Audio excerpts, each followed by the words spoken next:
بسم الله الرحمن الرحيم وعباد الرحمن الذين يمشون على الأرض هونا وإذا خاطبهم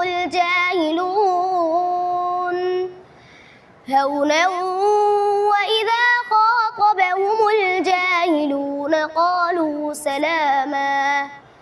والذين يبيتون لربهم سجدا وقياما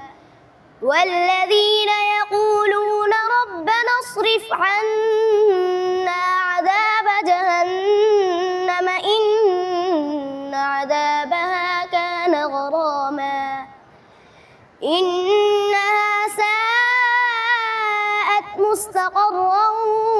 ومقاما والذين إذا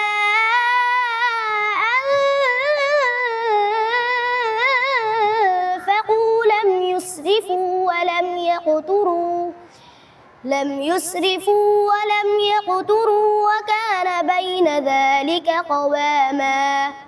والذين لا يدعون مع الله إلها آخر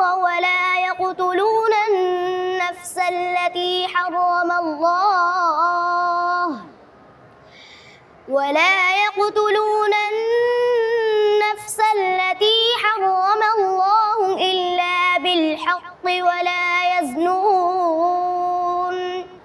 ومن يفعل ذلك يلقى أثاما يضاعف له العذاب يوم القيامة ويخلد فيه مهانا إلا من تاب وآمن وعمل عملا صالحا فأولئك يبدل